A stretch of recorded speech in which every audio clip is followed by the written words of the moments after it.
ભારત પાકિસ્તાન વચ્ચે ફરી એકવાર મહામુકાબલો। આ તારીખે આટલા વાગે રમાશે મેચ। બદલાઈ ગયો મેચનો સમય।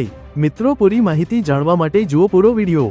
પરંતુ તેના પહેલા મિત્રો, તમે પણ ક્રિકેટ જગતની તમામ ખબરો સૌથી પહેલા મેળવવા માંગતા હોય તો વિડિયોને લાઇક કરીને ચેનલને સબસ્ક્રાઇબ કરો। મિત્રો, એશિયા કપનો બીજો રાઉન્ડ એટલે કે સુપર 4 રાઉન્ડ શરૂ થવા જઈ રહ્યો છે। મિત્રો, ગ્રુપ સ્ટેજમાં ભારતીય ટીમે પોતાની ત્રણેય મેચો જીતી લીધી છે। મિત્રો, પહેલી મેચ યુએઈ સામે હતી, જેમાં કેપ્ટન સૂર્યાએ ટોસ જીતીને પહેલા બોલિંગ કરવાનો નિર્ણય લીધો। પહેલા બેટિંગ કરવા ઉતરેલી યુએઈ ટીમને ભારતીય બોલરોએ માત્ર 57 રન પર ઓલ આઉટ કરી દીધી। જવાબમાં આ લક્ષ્ય ભારતીય બેટ્સમેનોએ માત્ર 4 ઓવર અને 5 બોલમાં મેળવી લીધું। મિત્રો, વાત કરીએ બીજી મેચની તો ભારતની બીજી મેચ પાકિસ્તાન સામે હતી। પાક કેપ્ટન સલમાન આગાએ ટોસ જીતીને પહેલા બેટિંગ કરવાનો નિર્ણય લીધો। પહેલા બેટિંગ કરવા ઉતરેલી પાકિસ્તાન ટીમને ભારતીય બોલરોએ માત્ર 127 રન પર રોકી લીધી અને જવાબમાં આ લક્ષ્ય માત્ર 15 ઓવર અને 5 બોલમાં મેળવી લીધું।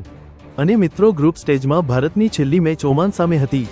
તેમાં ટોસ જીતીને ભારતીય કેપ્ટન સૂર્યાએ પહેલા બેટિંગ કરવાનો નિર્ણય લીધો। પહેલા બેટિંગ કરતા ભારતે 188 રનનો વિશાળ સ્કોર બનાવ્યો અને જવાબમાં ઓમાનની ટીમ 20 ઓવરમાં માત્ર 167 રન બનાવી શકી। આમ ભારતે ગ્રુપ સ્ટેજમાં ત્રણેય મેચો જીતી લીધી। મિત્રો, સુપર 4માં બંને ગ્રુપમાંથી 2-2 એટલે કુલ 4 ટીમો પહોંચી છે, જેમાં ગ્રુપ એ માંથી ભારત અને પાકિસ્તાન અને ગ્રુપ બી માંથી બાંગ્લાદેશ અને શ્રીલંકા। મિત્રો, સુપર 4માં ભારતની પહેલી મેચ પાકિસ્તાન સામે રમાવાની છે। મિત્રો, ભારત અને પાકિસ્તાન સામે આ મહામુકાબલો 21 સપ્ટેમ્બર રવિવારના રોજ રમાવાનો છે। મિત્રો, સમયની વાત કરીએ તો રાત્રે 8 વાગ્યાથી મેચ શરૂ થઈ જશે। મિત્રો, આ મેચ તમે સોની લાઈવ પર જોઈ શકો છો। મિત્રો, તમને શું લાગે છે, ભારત અને પાકિસ્તાન સામે આ મહામુકાબલો કોણ જીતશે? અમને કમેન્ટ કરી જણાવો।